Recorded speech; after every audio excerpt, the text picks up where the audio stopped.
Olá, bem-vindo ao 6º episódio do Movimento X. O papo de hoje é sobre experiência do usuário e teste de usabilidade com a Elisa Volpato. A Elisa trabalha com o X desde 2005 e passou pela Try Consultoria, Agência Click e UOL. Ela também foi líder de experiência do usuário na Predicta e pesquisadora de UX na área de inovação no Itaú. Hoje ela está à frente da consultoria UX Dialogue e da ferramenta de teste de usabilidade Remote Tester. Então vamos lá! Eu sou Isabela de Fátima e este é o Movimento X.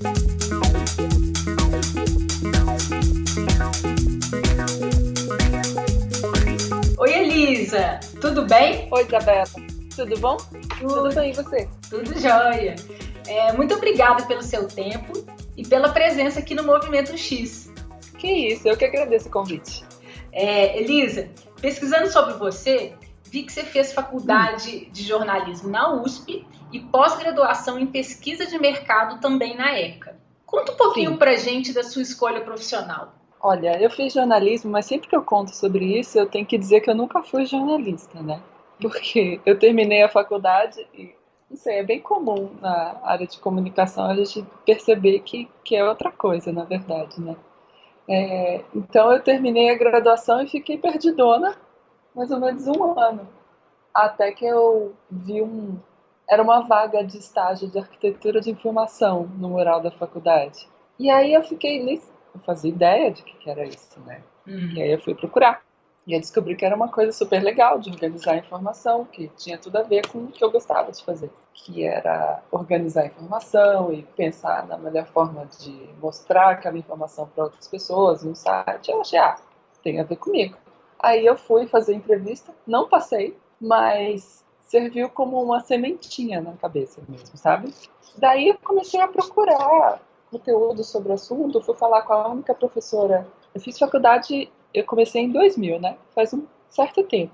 Então, na minha época, não tinha jornalismo digital na faculdade, não tinha blog, não tinha nada. A única matéria que tinha a ver com internet era telemática, para você ter uma ideia. Esse termo, dos anos 90. E aí eu fui falar com a professora e ela estava dando um curso de design centrado no usuário, que eu também não sabia o que era, mas ela disse que eu ia gostar. Aí eu fiz e eu percebi que isso juntava as coisas que eu realmente gostava de fazer e que eu gostava no jornalismo. Eu gostava muito de entrevistar pessoas e falar com gente diferente para investigar um ponto específico. Então eu podia entrevistar um cientista aqui, um professor da biologia ali. Isso eu achava muito legal. Conversar com gente diferente, conversar não só com cientistas, mas com pessoas comuns também, né? Isso era muito legal. E outra coisa que era organizar a informação depois. Isso era o que eu gostava de fazer. Aí eu percebi que o X era o caminho, né? Antes de se chamar o X, que eu não fazia ideia que se chamava o X. E foi mais ou menos assim. Daí foi quando eu descobri que essa era uma área bacana e eu tentei. Estamos aí. Que legal. E desde criança você tinha esse interesse em conversar com as pessoas, observar as pessoas, organizar suas coisas? Você tinha isso? Não. Quando eu era criança, eu sempre fui muito tímida. Eu sou tímida até hoje, né? Mas de criança eu era mais tímida ainda. Então o que eu queria fazer quando eu era criança, eu queria desenhar histórias em quadrinhos para Disney. Que ótimo! Eu ficava desenhando a Margarida e o Donald e coisas do tipo. Só gostava de desenhar os pais. E eu sempre gostei de escrever, e foi isso que me levou para o jornalismo. Eu era muito boa de redação, então foi a única coisa em que eu consegui pensar que era próximo disso. E eu não fazia ideia do que eu ia fazer na vida. Eu achava que ia ser uma jornalista da Folha de São Paulo, ou que ia ser uma executiva, não sei. A imagem que a gente tem da gente quando a gente é criança, a imagem que você tem de uma pessoa de 30 anos é bem diferente do que vai ser de fato, né? Acho que não tinha muito a ver. Eu era bem organizada, assim, pensar agora, né? Os brinquedos ficavam bem organizadinhos, mas eu não fazia ideia. E eu vi que você teve destaque numa competição de avaliação de usabilidade também na USP, né? Em que ponto da sua trajetória você consolidou o seu interesse pela interação homem-máquina? Eu fiz... Como eu estava contando, o meu primeiro contato foi essa disciplina da pós-graduação, mas eu nem cheguei a fazer essa pós-graduação. Na USP você pode fazer aula como ouvinte, né? Então eu só fiz uma matéria, gostei bastante e, e aí criei uma relação com essa professora, a Maria Laura Martins, que dava essa matéria, e ela resolveu criar um pequeno grupo de estudos com alguns alunos que faziam essa aula, né? E desse grupo de estudos a gente se inscreveu numa avaliação que foi no IHC, um evento que teve em Natal. Nossa, esqueci qual que é o nome inteiro do IHC. Simpósio de Fatores Humanos em Sistemas Computacionais. É um nome muito grande, mas a gente chama de IHC. Então, enfim, é o IHC, que teve em Natal em 2006. E era uma competição para avaliar o sistema de submissão de artigos ao IHC. Então, era uma meta-competição dentro do evento. Fui eu apresentar, mas eu tinha um grupo de mais duas pessoas que eram também alunos desse grupo de estudos da Maria Laura, né? Mas nessa época eu também já estava trabalhando na área. Meu primeiro emprego foi na Try Consultoria, né? Então lá eu entrei como analista barra faz tudo, né? Observa teste e tal. Então eu estava ao mesmo tempo aprendendo com a Maria Laura a teoria e tudo, e na prática, na Try, eu já estava trabalhando com isso. Então, eu acho que assim que entrei na Try, eu vi qual que era o trabalho, que era observar as pessoas fazendo uma coisa, fazer uma análise daquilo, investigar um problema em potencial e dar uma sugestão, eu percebi, nossa, isso é muito legal, isso eu posso fazer. Eu acho que ali eu já percebi que eu estava no lugar certo, sabe? Porque quando você estuda, você não sabe de fato se aquilo vai dar certo para você, se você vai se dar bem. Mas assim que eu comecei a trabalhar, já percebi que, nossa, isso é bem bacana e é o que eu quero fazer. Não sei se foi nessa época também, mas me chamou a atenção a sua pesquisa, na pós-graduação em pesquisa de mercado, eu vi que você investigou como que as crianças fazem pesquisa na web, né? Sim, eu achei isso interessante. Eu queria saber de onde que veio o interesse assim do público, desse tema. Eu tentei fazer essa pós, que foi quando? Faz muito tempo. 2005. Eu estava lá na USP tentando fazer pós na ECA mesmo, né? Mas aí eu comecei a trabalhar, não deu muito certo. Então eu retomei a pós em 2011. Mas aí já era outra coisa, que eu fui fazer pós num programa mesmo de pesquisa de mercado. Aí foi uma especialização. Lá em 2005 eu pensava em fazer mestrado e tal. Mas falando da pós de pesquisa de mercado, eu fiz uma monografia, né, de fim de curso, que era sobre pesquisa com crianças. Então, foi uma oportunidade que eu encontrei para... Eu nunca tinha feito no trabalho pesquisa com crianças. Eu queria muito, porque afinal achava que poderia ser muito divertido, muito interessante. Então, eu aproveitei a tese para investigar sobre isso e, ao mesmo tempo, conseguir fazer pesquisa com crianças, finalmente. Né? Então, eu fui procurar tudo que tinha sobre... Foi bem focado em teste de usabilidade, porque eu tentei definir um foco bem claro, para não ficar amplo demais, né? Mas eu também procurei referências sobre pesquisa em geral com crianças, que métodos você tem que adotar, que adaptações você tem que fazer no protocolo de pesquisa, na questões de ética, né? Tem várias coisas que a gente faz um pouco diferente quando você vai lidar com criança, porque você não pode, a criança não é responsável por assinar um termo de compromisso, coisa do tipo. Então você tem que falar com o pai antes. No meu caso, eu fiz nas escolas, né?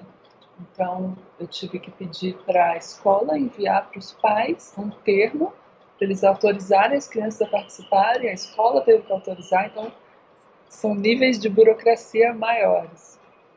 Ao mesmo tempo, tem que ter uma adaptação na forma como você cria tarefas, situações para as crianças.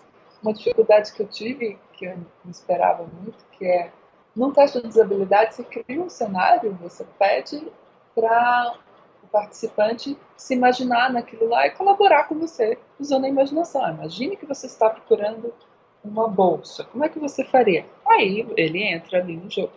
Para a criança, se aquilo não tem interesse para ela não vai querer fazer. Tinha uma dose de motivação extra que eu tinha que colocar nas tarefas e pedir para as crianças conseguirem fazer aquilo. Então a gente tinha eu propus algumas tarefas e a ideia era ver como as crianças pesquisavam sobre assuntos na internet.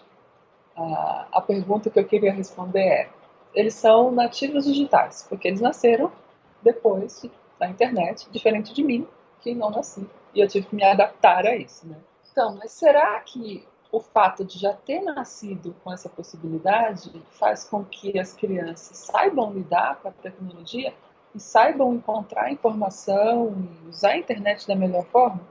Então, eram alguns pontos que a gente queria investigar para dizer se eles têm, eu não sei se tem um termo em português, mas em inglês é web literacy, que é se eles conseguem usar a web proficientemente, uma coisa desse tipo. Né? Então, deixa eu lembrar. Se eles sabem navegar na web, questão de usar hiperlinks, de um lugar para o outro, sabem como é que funciona. Se sabem definir as queries de busca, definir o problema de busca e colocar e investigar aquilo da melhor forma na internet. E uma coisa muito importante que é se eles sabem julgar uma fonte que é boa ou que não é boa. É legal porque se aplica a adultos também, né? É o que eu estava pensando exatamente aqui. Por exemplo, eu mesmo, tem hora que eu vou buscar alguma coisa, eu penso uma coisa e na hora que eu vou digitar, eu digito outra. E com criança, então, deve ser mais interessante ainda. Quantos anos, mais ou Pois é. menos, tinham essas crianças? A minha orientadora me disse para eu definir um foco bem específico, porque crianças mudam muito de um ano para o outro. Então eu delimitei por crianças que estavam na quarta série, só quarta série, ensino fundamental. E aí tinha uma de 8, uma outra de 8, mas a maioria é 9, 10. Então, e eu escolhi ser da quarta série porque achei que ia fechar por série seria um grupo mais homogêneo do que pegar crianças de 9 e 10. Porque se você pega uma criança da quarta série, a da quinta série está um pouquinho mais avançadinha, então é um pouquinho diferente. Então o corte foi por turma mesmo. E aí, o que a gente fez? Tinha algumas tarefas que levavam a criança a usar mecanismos de busca. E a ideia era ver se ela sabia formular uma busca e depois de encontrar o resultado, se ela sabia avaliar se aquilo era confiável, se era bom, se era a resposta que ela estava procurando. Então, uma coisa que surgiu bastante desde o começo é elas dizendo: eu sempre busco e aí encontro coisas na Wikipedia. Mas a minha professora falou que a Wikipedia não é confiável, porque qualquer um pode editar lá, né? Qualquer um pode botar qualquer coisa na Wikipedia, então eu não vou lá. Mas aí o que as crianças faziam? Tinha uma tarefa que era: encontre onde é Madagascar e me mostre. Então a tarefa era, eu esperava que eles achassem um mapa, né? Aí eles digitavam lá: onde é Madagascar? Quando você digita uma pergunta desse jeito, assim, formulada como pergunta, não palavra-chave, geralmente você encontra o primeiro resultado e Yahoo Respostas, né? E era o que acontecia com as crianças. E todas no Yahoo Respostas achavam uma pergunta lá, às vezes era uma resposta ok, mas muitas vezes não era, e elas acreditavam: Madagascar é isso aqui. Ou às vezes elas nem chegavam em uma resposta que era válida para a questão. Às vezes elas falavam: Madagascar é África, Madagascar é outra coisa, sabe?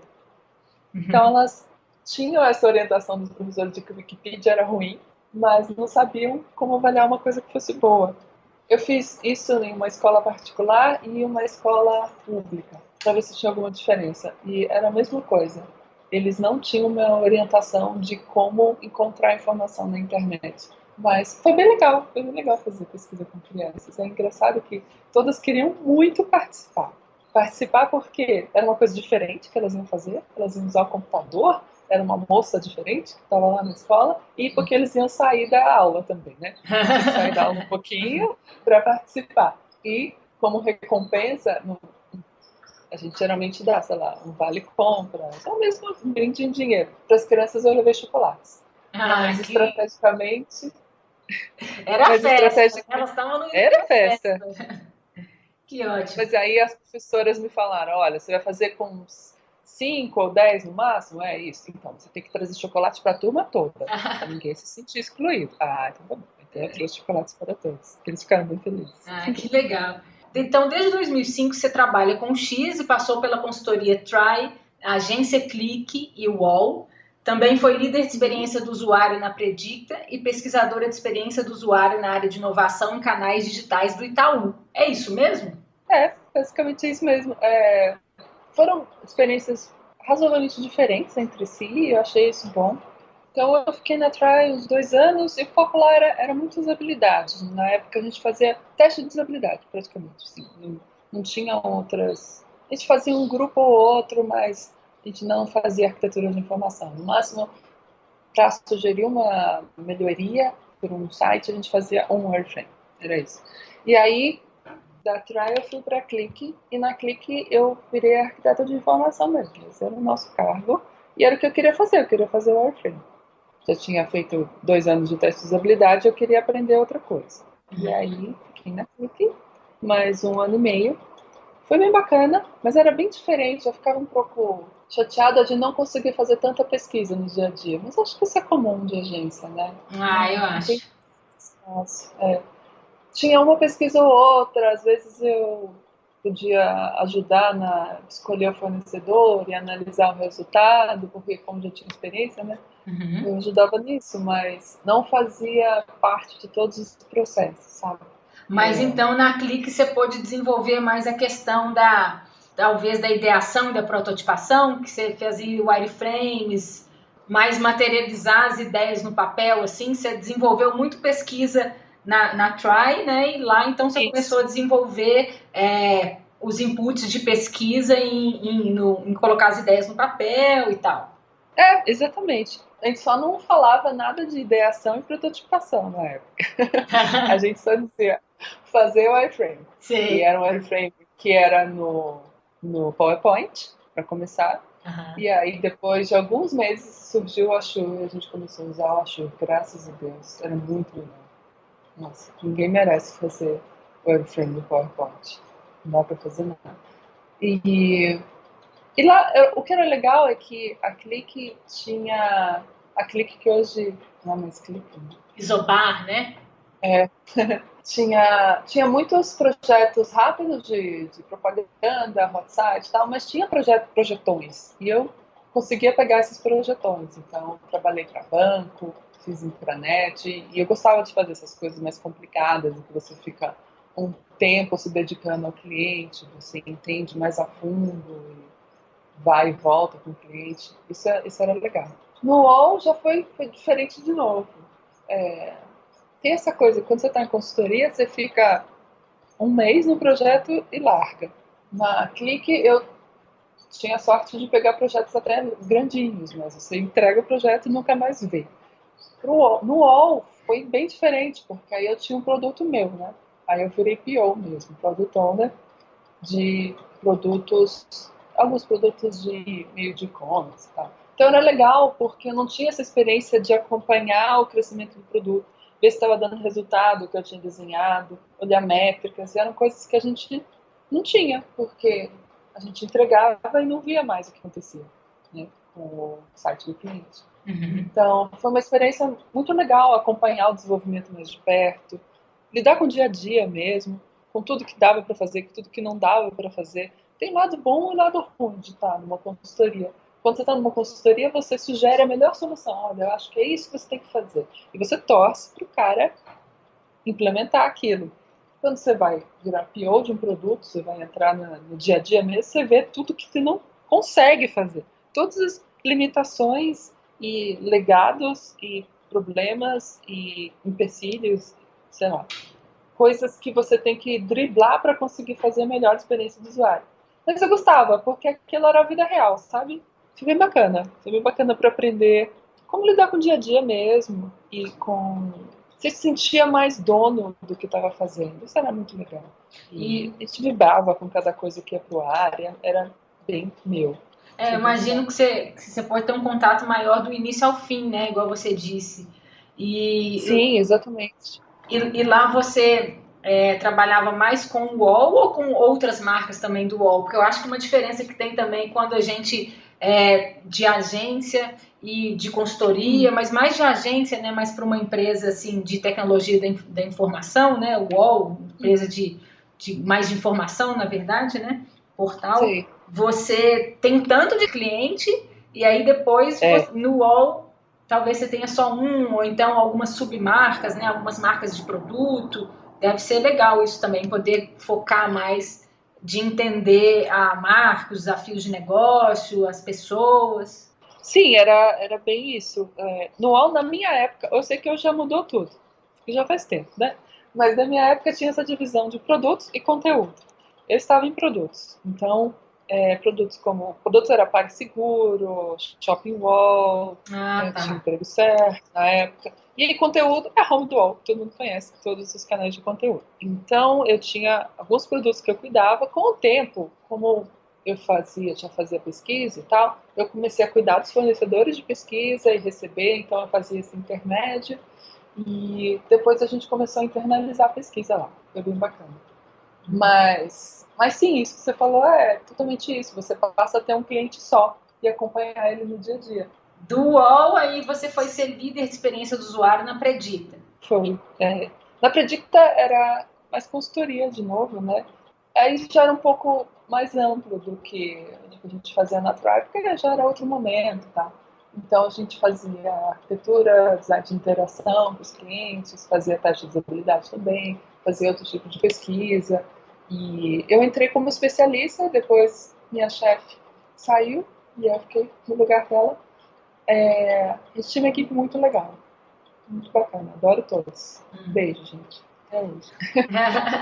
E foi bem legal para poder retomar várias técnicas de pesquisa que não dava tempo de fazer na agência ou no UOL, né? Então aprendi bastante coisa também nesse período. E aí, depois disso eu fui para o Itaú. O Itaú era o começo da área de inovação em canais digitais, em 2011, né? Então, a minha equipe tinha 2 pessoas, aí eu fui a terceira.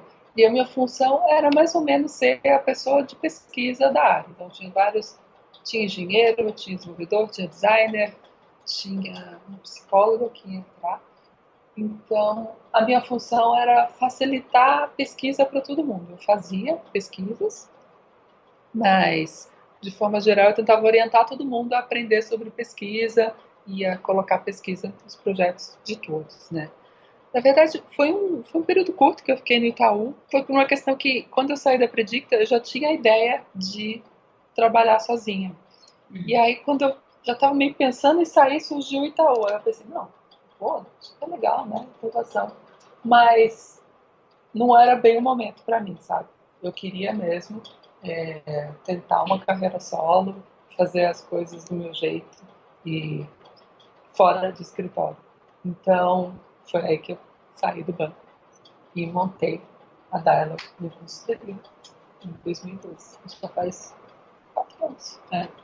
Antes da gente falar sobre a Dialog e Tester, eu queria que a gente falasse um ponto que eu achei bem legal, que você participou da criação do capítulo paulista da UPA, que é a Associação de Profissionais.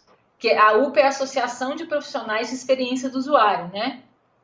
Sim, sim. Então, foi 2009, acho. Então, a Lúcia Filgueiras, que é professora da Poli, ela chamou a gente, eu, a Andressa Vieira, o Stefano Martins, tinha um grupinho assim que ela conhecia de mercado, porque sempre tem esse pequeno abismo entre mercado e academia, né?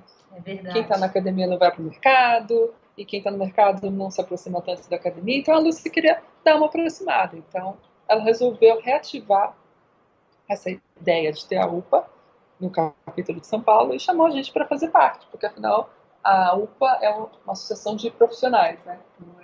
Então é legal ter gente do mercado e ter gente da academia também, as duas coisas. Então a gente fez um processo burocrático lá para abrir a UPA na época, precisava de 10 pessoas e tinha um corpo diretor, coisa toda, e foi um bom aprendizado. Engraçado. Um dos objetivos da UPA como associação era fomentar o contato das pessoas e trocar informação, orientar quem está começando. Então, primeiro evento que a gente fez foi o World Usability Day, o WUD, e a gente continuou fazendo isso todos os anos. E depois a gente começou a pensar em outros eventos menores. Tinha o X-Camp, que é um evento mais... O Wood era um palestrão, né? Então a gente tinha palestrantes, eles iam assistir e tal. O X-Camp era para ser um evento mais informal. Então a gente tinha algumas salas, e aí você chega lá, você decide, eu quero falar sobre isso, vamos discutir sobre isso? Vamos. Aí vamos todos para a sala e discutimos. E tinha o mais informal ainda, que era o X31, que todo dia 31 do mês as pessoas iam para um bar. E aí no bar podiam discutir coisas sérias ou não sérias. E é isso. Hoje a UPA, na verdade, é UXPA, né? Porque ela evoluiu de usabilidade para user experience. Então, Tá.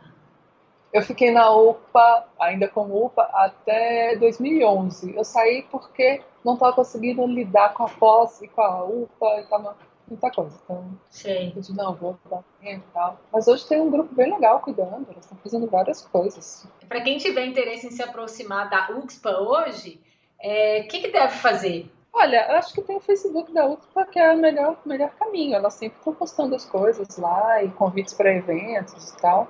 E acho que é por ali. Tem várias formas de participar. Eu acho que o X31 continua como evento, assim, e estão fazendo eventos às quintas-feiras, mais informais. Então, é bem legal, é bem aberto para quem quiser participar. E a UPA, ou UXPA, sempre foi um espaço assim que quem quiser participar da reunião pode participar, sabe? Então, não precisa ser um diretor para estar lá ajudando e contribuindo de alguma forma. E é um trabalho voluntário, né? Então, sempre precisando de gente. Eu li em algum lugar que a sua cachorrinha, que se chama Gato, foi a inspiração para você deixar um emprego fixo e começar a carreira solo. Como é que foi isso? Teve alguma coisa mais por trás dessa decisão para começar a trabalhar por conta própria? Como é que foi? Foi mais ou menos isso. Em 2010 surgiu a Gato, que é minha cachorra fêmea. Aham. E eu comecei a repensar isso de, nossa, eu tenho que sair todo dia, eu tenho que ver essa carinha triste olhando para mim, pensando que horas ela vai voltar? Será que ela volta dessa vez? E aí eu comecei a repensar a vida. Já me incomodava um pouco com a rotina de escritório, de ficar muitas horas fora de casa e de não ter flexibilidade na vida. Me Sei. incomodou a ideia de não conseguir, sei lá, ir no médico sem ter que faltar no trabalho, sabe? Então, enfim, é uma reunião de várias questões. Eu estava pensando nisso há um tempo, desde 2010, e aí chegou no momento que eu pensei, não, acho que é hora de tentar trabalhar de outra forma. E aí foi quando eu saí do banco. Eu já pensava nisso desde a época, desde 2010. Em 2010 eu estava no UOL ainda. Foi quando a gente adotou a gata, enfim. Então, foi meio pensando num jeito diferente de trabalhar, de não ficar presa a uma rotina. Me incomodava muito você ter que ficar horas de trabalho em um lugar, mesmo não tendo o que fazer, sabe? Eu Sei. pensava, poxa, se eu não tenho o que fazer, por que eu não posso ir para casa, sabe? Isso não, é uma coisa que não acontece em empresa, né? Então, quis experimentar outro jeito. E funcionou, e agora é difícil eu voltar para o escritório de novo. E aí, então, em 2012, você criou Sim, a UX Dialogue, que é uma consultoria de isso. experiência do usuário, não é? Isso mesmo. Como é que é o seu trabalho na UX Dialogue? A minha ideia é fazer como consultora a mesma coisa que uma empresa de consultoria faria.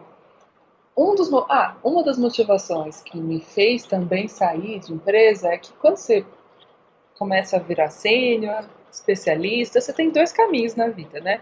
Ou você vira chefe e gerencia uma equipe, ou você vira especialista, aquela pessoa que entende muito do assunto e vai orientar outras pessoas.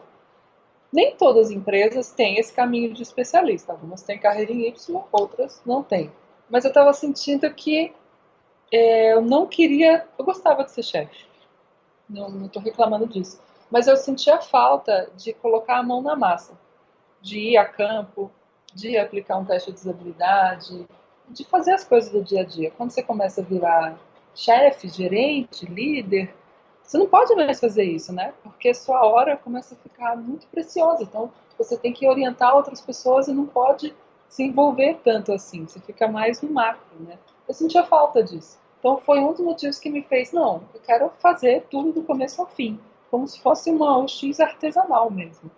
Em vez de ter uma equipe em que cada um faz uma coisa e tal, eu queria tentar fazer eu sozinho. Então, na Dialog é assim, eu não tenho funcionários, eu às vezes contrato pessoas para me ajudar, geralmente pessoas que já trabalham comigo e tal, que eu confio, mas no geral eu cuido de todas as etapas. E eu acho que isso é uma coisa muito positiva, porque a gente elimina o ruído. Quando você tem, por exemplo, uma faz o planejamento, outra faz o campo e outra vai fazer a análise. Isso pode acontecer.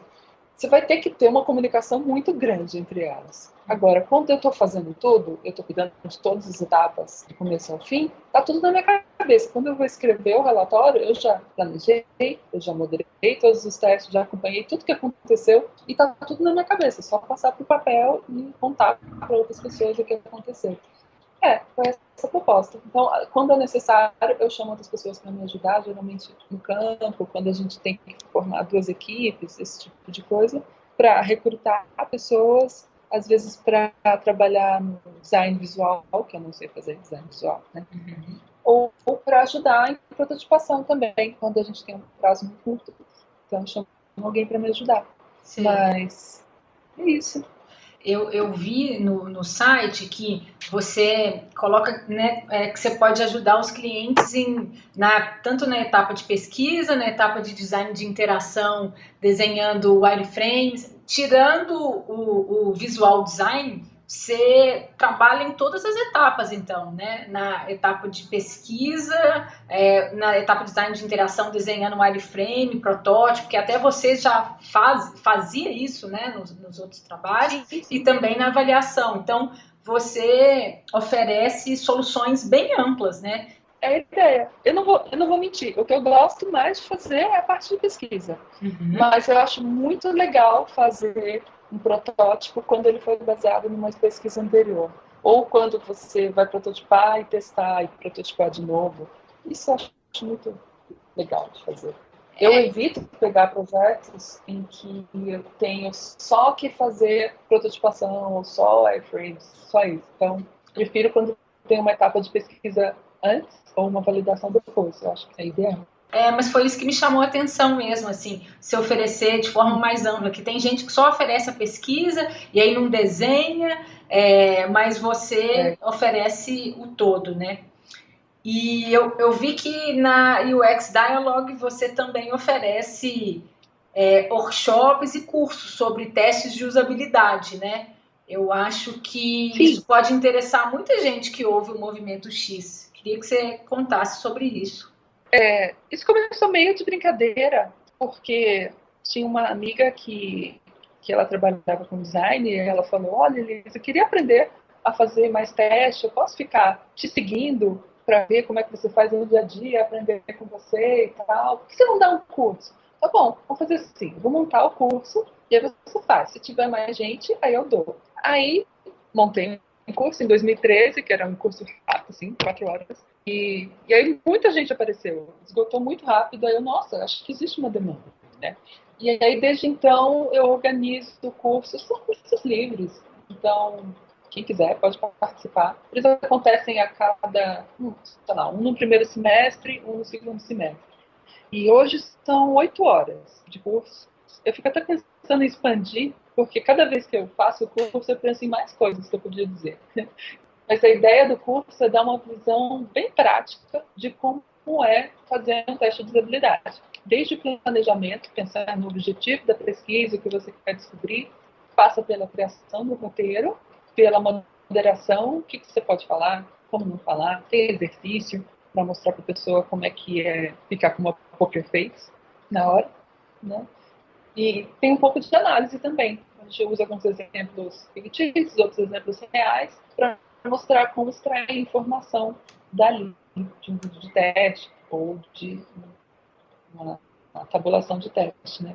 Então, é bem legal. Foi uma das melhores coisas que eu fiz recentemente, foi começar a dar curso, viu? Porque a gente, parece bobagem falar isso, né? Mas quem está dando curso aprende muito, porque é um jeito. Eu tinha toda essa informação na minha cabeça, essa coisa que eu fui aprendendo na prática com o tempo, que estava uma névoa na cabeça, né? Quando você vai fazer um curso, você organiza tudo isso, olha, tem isso, tem aquilo, e te obriga também a estudar, rever as referências que você tinha lido há 10 anos atrás, para colocar e passar para as pessoas. Eu aprendo muito com o tipo de dúvida que as pessoas têm. E aí você percebe, nossa, isso não é óbvio, eu podia deixar isso mais claro. Ao mesmo tempo você percebe tudo que você aprendeu, nossa, é mesmo, as pessoas não sabem fazer isso, e eu já aprendi. É muito bacana, muito legal dar curso.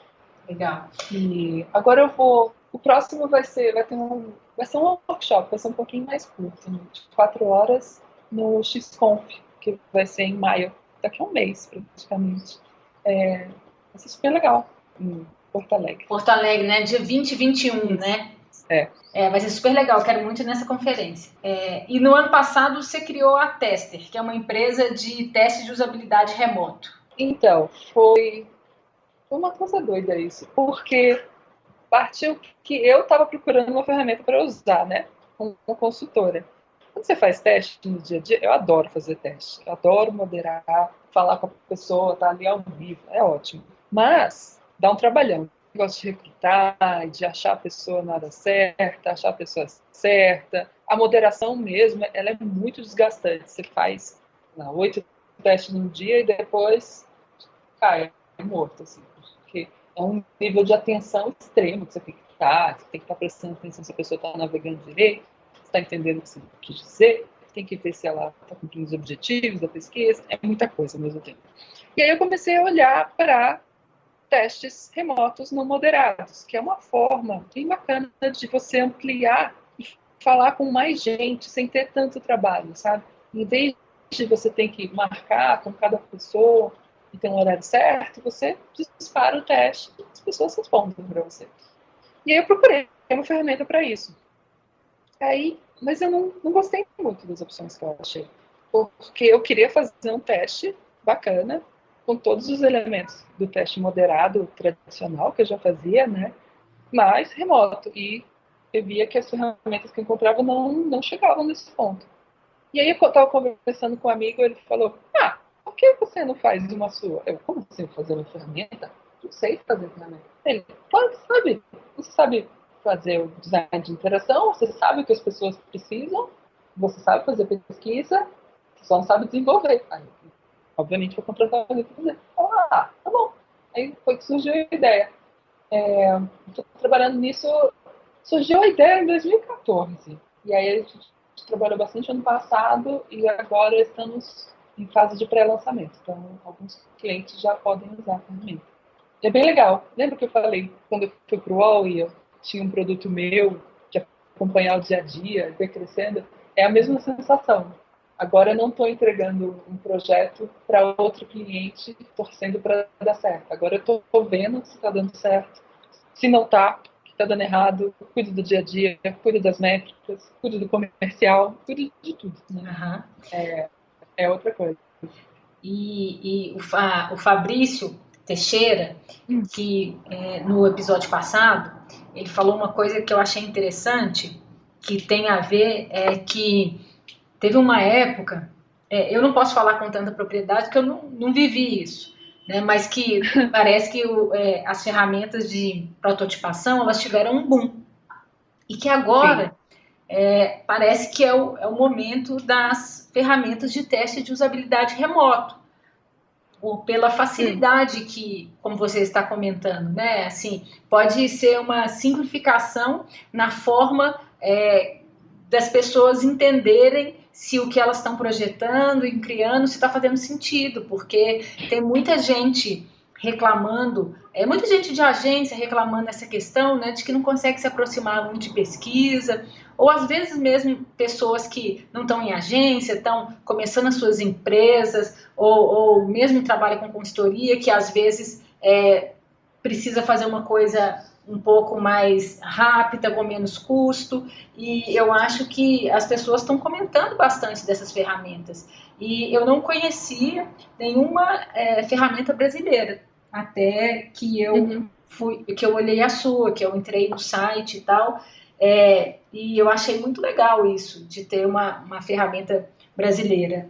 Tem muito a ver o que você falou, porque é bastante pensando nisso que a gente criou o Tester. A gente sabe que muita gente gostaria de incluir pesquisa no projeto, mas pesquisa é muito demorado, ou não sei fazer, ou custa caro, ou não sei como recrutar as pessoas.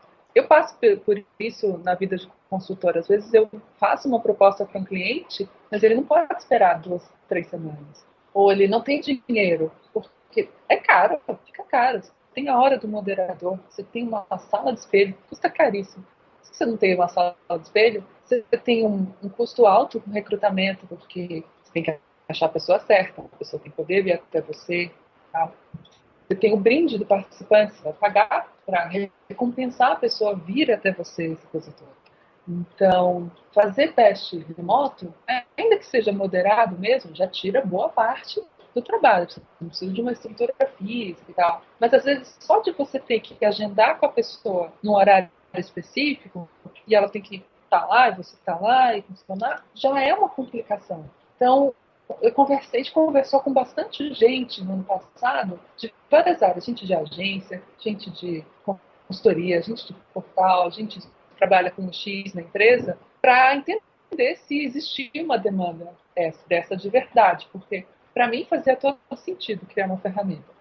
Mas eu usaria, Elisa, né? Mas será que outras pessoas iam usar também? Então, fui conversar com várias pessoas. Então a gente ouvia coisas do tipo, olha, o cara de e-commerce, ele cuida de conversão no e-commerce. Ele, olha, a gente tem muita coisa para investigar, mas eu não sei por onde começar. Não sei o que fazer. Eu contrato uma consultoria. Era o cara que me contratava como consultora. Mas ele não podia me contratar o tempo inteiro. Porque às vezes ele tinha uma dúvida específica. Nossa, queria dar um label. Você não vai fazer um teste de usabilidade inteiro, né, com todo o planejamento para fazer uma investigação pontual. Então, para isso, uma ferramenta como o Tester é muito bacana, porque é muito mais leve, é muito mais rápido e fácil de fazer. E você pode investir um dinheiro que é bem menor para fazer uma pesquisa pontual. Também tinha gente que falava coisas do tipo, o cara que trabalha num portal, o cara ele sabe fazer pesquisa, ele tem uma equipe dele, as pessoas fazem pesquisa no dia a dia, mas não dá tempo. Porque ao mesmo tempo que ele sabe investigar e trabalhar com pesquisa com usuário, ele também tem que fazer wireframe, ele tem que cuidar da área de negócios, ele tem que ajudar no que há de desenvolvimento. Então, ele não tem tempo. Ao mesmo tempo, ele não tem verba para ter uma consultoria o tempo todo ali, fazendo pesquisas no dia a dia. Então, nisso o tester se encaixa também, né? E tem um caso que você até citou, para quem está em agência, por exemplo, a gente sabe que a agência é um ritmo de festa, né? Corrido. Então, nem sempre, às vezes é difícil você conseguir fazer uma validação ou uma investigação daquilo que você está propondo. Então, a gente vê o teste remoto não moderado como um jeito de pessoas que não fazem pesquisa no dia a dia fazerem pesquisa, incluir pesquisa no projeto, e para quem já faz, é um jeito de ampliar.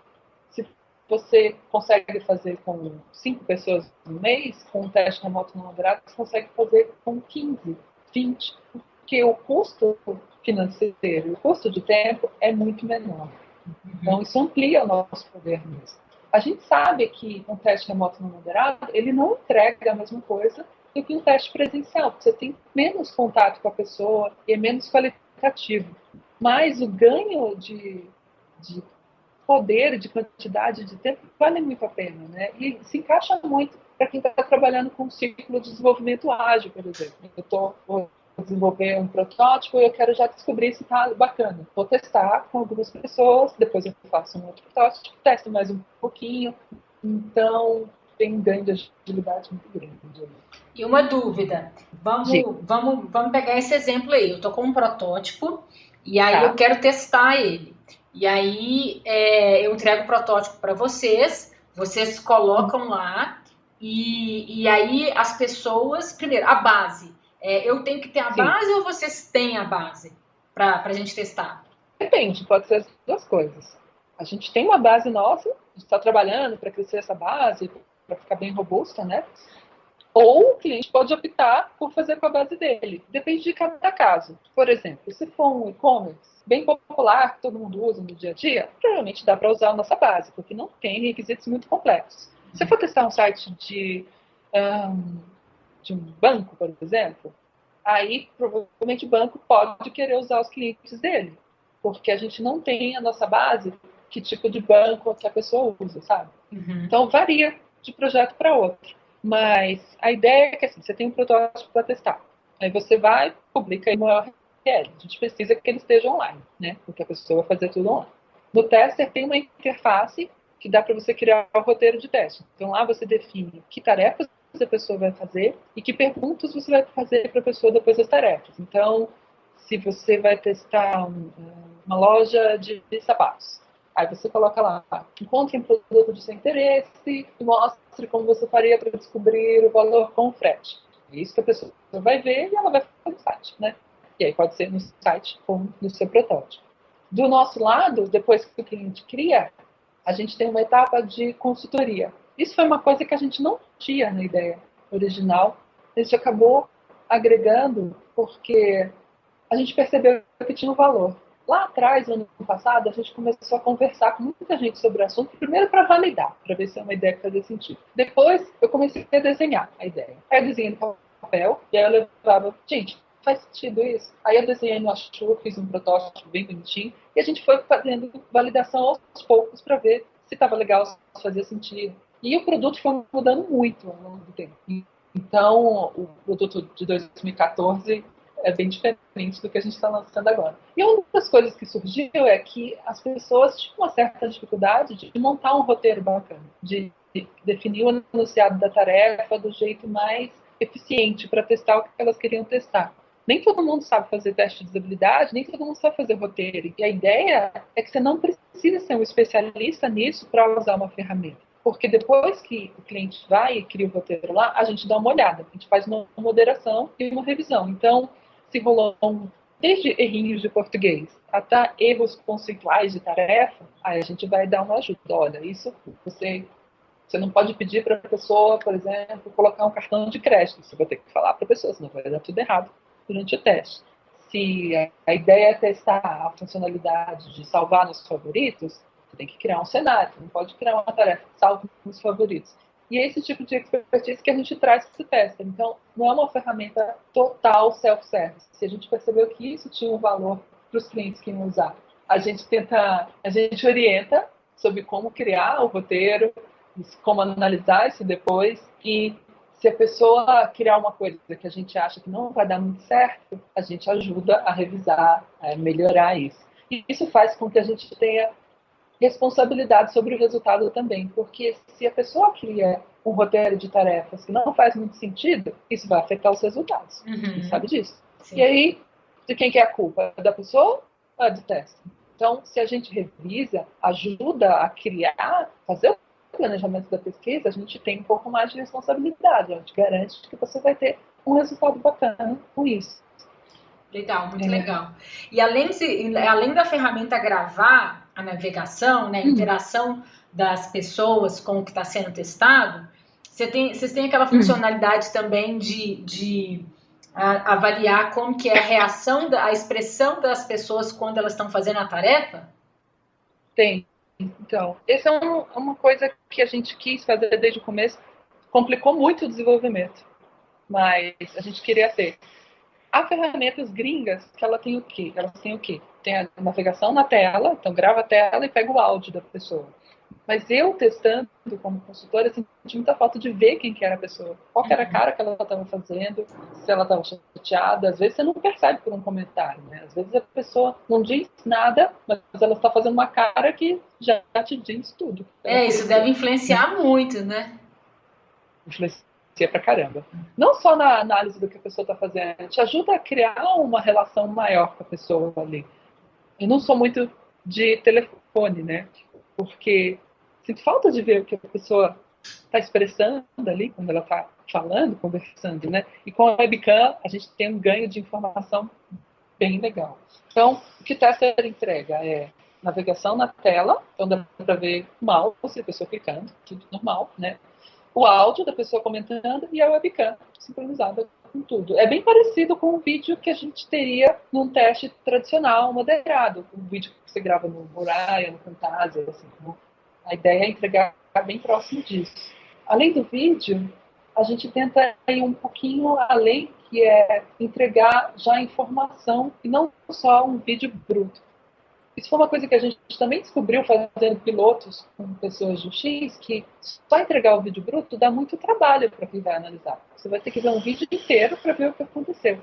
Então, o que a gente está fazendo? A gente automatiza o que a gente pode de análise do resultado. Então, a cada tarefa que a pessoa completa, ela diz se completou, se conseguiu ou não conseguiu. Se ela conseguiu, ela tem um rating de muito fácil a muito difícil. E isso já fica lá online, automático, no relatório. Então, você já tem um jeito de ir direto na pessoa que achou difícil, ou na pessoa que demorou muito para fazer uma tarefa. A gente também tem o tracking de tempo, né? Então, além do vídeo, a gente entrega uma visão de resultado, já automatizando o sucesso de tarefa, as respostas da pessoa por escrito e o tempo de tarefa também. Acho que isso é bem bacana. Legal, parece muito legal. Eu vou colocar o link aí para as pessoas poderem conhecer o tester. Então, pensando sobre testes de usabilidade, os novos padrões de interação ou as novas formas de interação que estão surgindo, queria que a gente falasse um pouquinho disso, porque eu acho que a forma como que as pessoas usam os produtos digitais, né? Por exemplo, desktop, telefone, óculos inteligente, relógio inteligente. Hoje a gente tem até lente inteligente, né? Está evoluindo bastante os padrões de interação, né? Em vez de clique ou toque na tela, as pessoas estão começando a interagir com uma piscada de olho, um aceno de cabeça, um movimento corporal, com palmas para acender uma luz.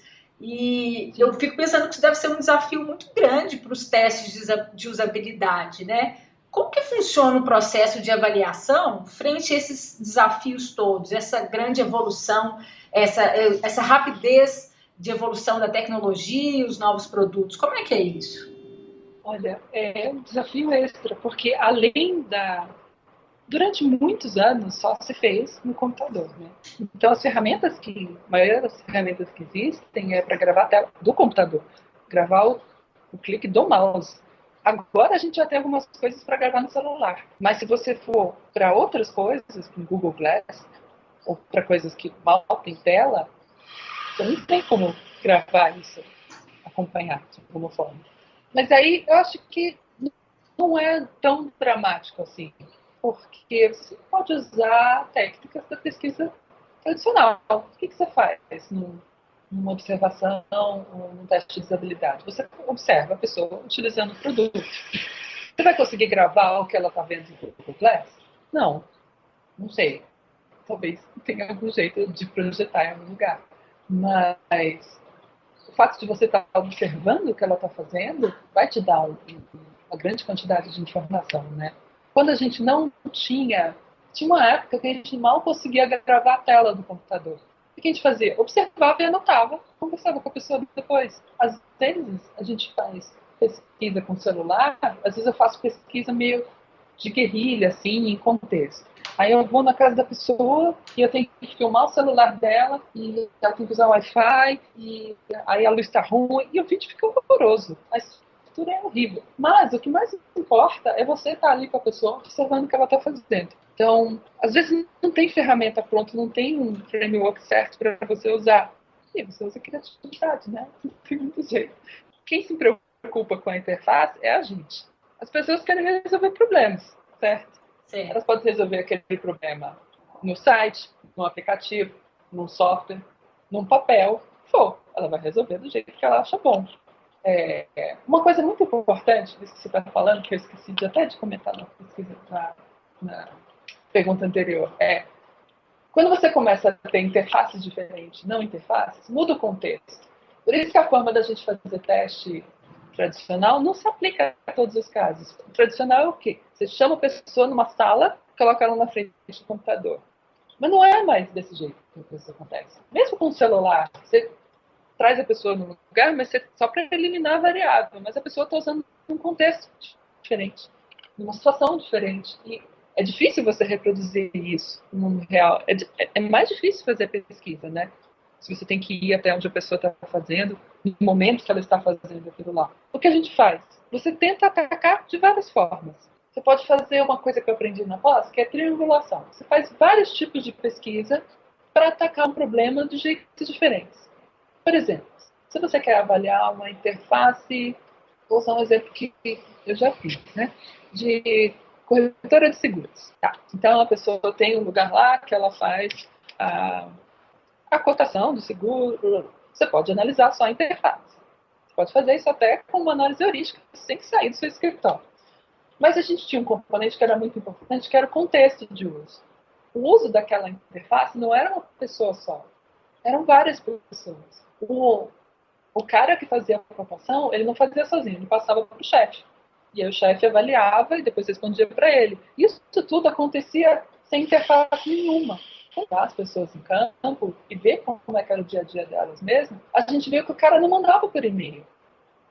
Isso que ele tinha contado, eu mando para o meu chefe. Eu imaginava, ele manda um e-mail, ou ele manda um PDF, ou a própria ferramenta tem um jeito de mandar. Não, ele anotava num papel, que tinha uma planilha impressa no papel, ele anotava, ia até a mesa do chefe e levava, e isso resolvia o problema dele. O que era a interface? Era o papel ali.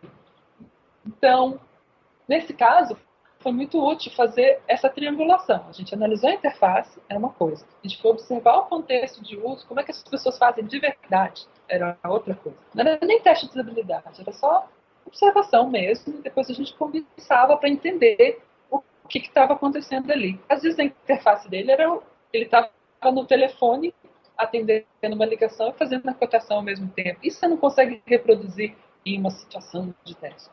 É mundo real, né? E, ao mesmo tempo, a gente olhava métricas que vão te dar real também do que está acontecendo. Quantas pessoas fazem isso, quantas pessoas fazem aquilo.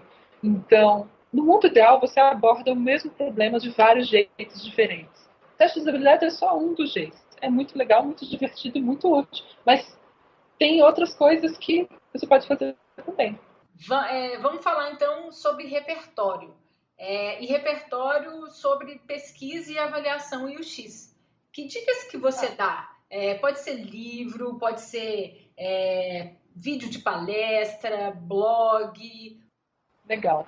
Eu acho que ajuda muito você ter informações não só de teste, de usabilidade, pesquisa em si. Tem um livro que foi bem útil para mim, que é um livro da Susan, eu não sei falar bem o sobrenome dela, mas eu acho que é Weinstein. E ela tem esse livro que chama 100 coisas que todo designer deve saber sobre pessoas. É um livro ótimo de ler. São historinhas curtas, quase anedotas, assim. Mas ela exemplifica coisas do tipo: a forma como você conta uma história muda o retrato, não é o retrato, muda o registro daquela história na sua cabeça. Então, sabe, quem conta um conto aumenta um ponto. Uhum. Toda vez que eu estou contando uma lembrança, eu estou contando as coisas para você, eu estou modificando aquilo internamente. E isso é uma coisa muito importante para a gente saber de pesquisa. Se eu peço para a pessoa, me conta como é que você faz cotações de seguros no dia a dia. Aquilo é o jeito que a pessoa está lembrando, e quando ela vai contando, ela vai construindo aquela coisa ali, naquele momento. É a realidade aquilo? Não sei. É importante que seja a realidade? Para pesquisa com o usuário, para entender o uso, é importante. Se você for um psicólogo, você pode estar mais interessado na visão que a pessoa tem daquilo, como ela se sente em relação àquilo. Mas, para alguns casos, é importante. Então, enfim, esse é um livro ótimo, tem muitas histórias que, nossa, mudou meu jeito de pensar sobre o assunto. Deixa eu lembrar, outras referências. Eu recomendaria o blog do Fabrício. Fabrício é meu amigo, é meio suspeito, mas ele consegue fazer uma reunião de muita coisa boa. Ele é um bom curador de conteúdo. E para fechar, o que você diria para quem quer começar a trabalhar com X de forma mais independente? Tem várias coisas para dizer. Vamos ver. Bom, olha, me ajudou muito. Vou falar da minha experiência, né? Que é isso que eu tenho. O que ajuda muito é você ter uma rede de contatos.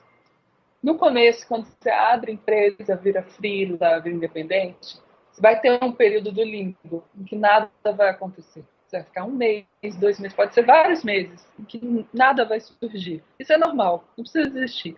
Uma hora a coisa engrena. E você ter uma rede de contatos e contar para todo mundo desses contatos. Seus contatos, seus amigos viram clientes em potencial.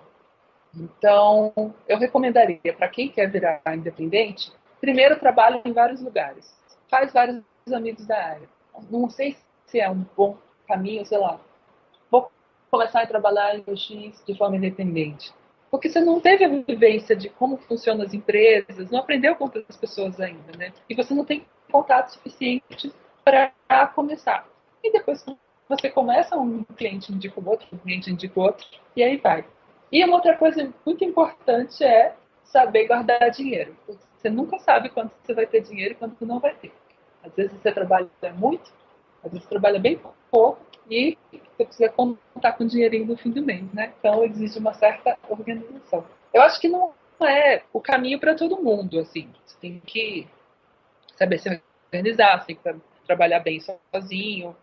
A gente lida com uma certa solidão no trabalho, né? Mas tem vários pontos positivos, como poder viajar a qualquer momento, poder trabalhar no horário que eu funciono melhor e não no horário que a empresa impôs para mim, e poder passar com as cachorras a qualquer momento. Então, muito legal também. Elisa, muito obrigada pelo apoio e por fazer parte do Movimento X. Isso, eu que agradeço, achei muito divertido.